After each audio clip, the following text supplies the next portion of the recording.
Kevin Frazier from The Insider joining us on the program. Frey, how are you, buddy? Dan, I'm fantastic, man. You know, the long award season, it's like the playoffs. The push is over. Super Bowl was last night. If you could go to just one party last night, which one? Well, see, that's not a fair question because there's always the late night party and the early party. So the governor's ball is always great because everybody's fresh off it. Like last night, Jennifer Lawrence runs into her family for the first time right in front of the governor's ball, and they're like all hugging and screaming and having a good time. Nobody checked to see if she was okay from that fall, but they were all hugging and yelling. And so those are the great moments. And by the time you get to the middle parties, like, you know, you get to the Vanity Fair and the Elton John, everybody's kind of letting it down and laying back. Now, I would have loved, now, if I had my fantasy, I want to just chill at Clooney's late night. At like 3 a.m., I want to roll up at Clooney's Wait, crib. at his crib, he's got a late night? Oh, he has folks over. Damn. So that's where you want to go. Are they still there?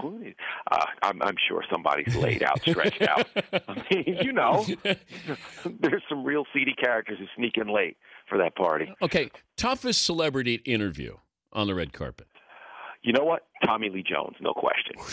I mean, because Tommy, and you see him with a head of steam up, making it down the red carpet, and like, you know, just looking at people and kind of grumbling like, you know, it's like the upset coach.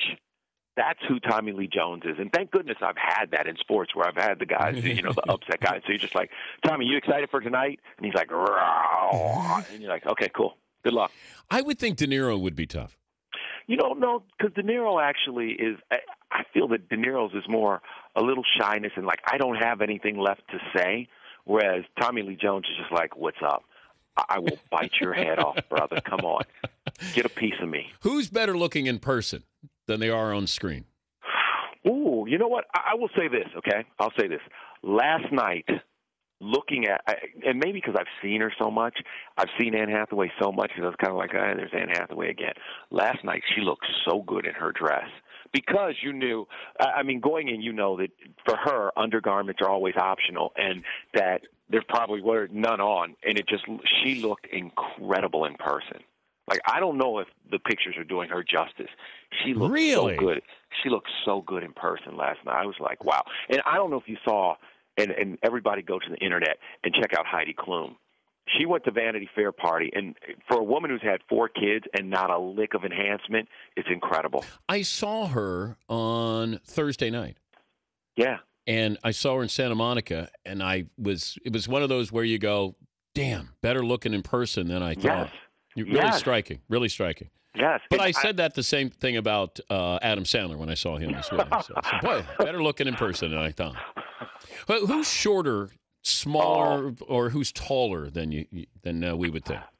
You know, well, first of all, and I think you know this one, Stacey Keebler's way taller than people understand. I mean, she's a tall girl. But for the most part, it's some of the foreign actors. The guy who did Motorcycle Diaries, Gael, I can't remember his last name. He's really short, like shockingly short. Is that you're like, Garcia Bernal? Is that what the... Gael, Garcia. Yeah. He's a lot shorter than I expect. I mean, I've never really gotten a good look at him, and I was like, dude, you need heels or something. But I mean, talented actor, but very, very small in person. You know what was great? It was great seeing Ed Reed was working the carpet for the NFL Network. And I walked up to him and I was like, Ed, get ready because this is going to be like 50 receivers coming at you, not like one. Because how much time do you have in between? Because you'll be interviewing and you actually look over the shoulder of the person you're interviewing. No question. Right? Oh, there's brutal times where you're like, I'm talking to Tom Hooper, but meanwhile Melissa McCarthy is going by, and then behind Melissa is somebody else. So you're like, Tom, I need a short answer, man. I need a short answer. And you know, people are they're talking, and so you're like, you killed me. I just missed Zoe Saldana while you were telling me about the late Miz, thing. But one of my favorites was when Salma Hayek's publicist came up to me and she said, listen, she has got to pee. You got to be fast. Oh, by the way, did you cover the women's bathroom overflowing out on the carpet? Well, there's a lot of talk about that. Yeah, you'd think the Dolby Theaters had a lot of issues, but you would think they'd have that together, especially on this night. Are you allowed to get up and leave after you lose?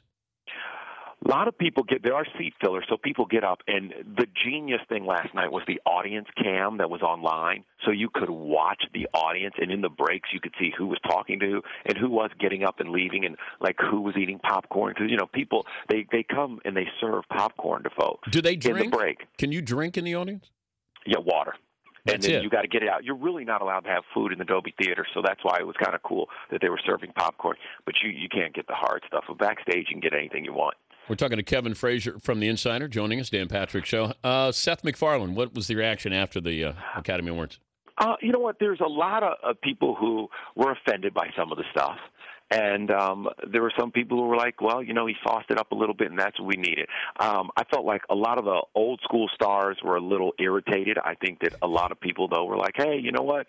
Some of that stuff was funny if you have a sense of humor. See, I thought Joaquin Phoenix, if he could have, got up and left, I mean, he had to act like he was somewhat enjoying the evening there. Tommy Lee Jones the same way. There are some you look, and that was the genius of the audience cam again, because you could see people who were dying. Ben Affleck, at one point, you felt like he was like, I can't believe I have to wait till the last award of the night. But he still seemed like, it was a great speech. Daniel Day-Lewis had a great speech. I felt so bad for Jennifer Lawrence. But, man, to be 22 to win the Academy Award, to fall on your face and get up there, so much admiration for her, man. Dan, she was great afterwards because, she was asked what happened, and she was like, user error, totally. And so you love that. You love her for doing that. And she was one of the people who came in the back. She flipped off some of the photogs. She was really having a good time. Wait, she flipped them off on purpose?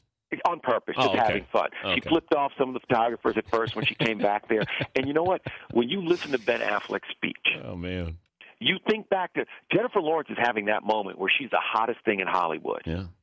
And then, there's stuff that can happen in between. But, it was really her night. And was there any bad blood? Was there something I didn't see last night? Did you see? You know what? One thing that was interesting is this morning, this whole tweet thing that The Onion did about Quaventine Wallace. And they tweeted out during the show last night, everyone else seems afraid to say it, but that Quaventine Wallace is kind of a blank, a C word. And I was like, you called a 9-year-old that? Oh, come on. No, and about an hour later, they pulled it down, but a bunch of people retweeted it, and it was like, did you really just call a 9-year-old that? That little girl couldn't have been cuter. She was incredible, and so we give her a doggy purse, another one of those doggy purses. Yeah. In matched her dress, she puts it on, and she's like, watch me strut, strut, strut, watch me strut, strut, strut. And then she sang a little Annie for us because she's going to be the new Annie. So that was a great moment. Best thing in the gift bag was what? I heard it was worth $47,000 worth of gear. Dan, here's the thing. There's a gift bag, but it's also the gifting suite. It's a whole gifting palooza weekend. So you hit the right gifting suites, everything is great. I mean, and they're giving you everything from shoes to jackets to, phones. It's fun. Really, the whole weekend is bananas. And I say the only thing that trumps it is Sundance. The Oscars is great.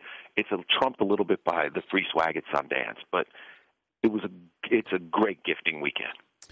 Good to visit with you as always. It is always great, Dan.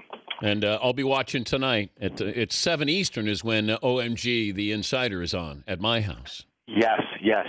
And I'd like to hear that it's on at your house. Tell Thea that I said hello as well. I will tell Thea, and saw Robin Roberts today. She's doing great. It was great to see her on the red carpet. Great to see her. She looked like she was in better shape than anybody on the red carpet. No, that's the thing. She's like, I feel great. She even when I interviewed her this morning, was showing off that her booty's returning. Well, like, there wow, you go. Robin, really? There you go. She's in great shape. There you go. Breaking news.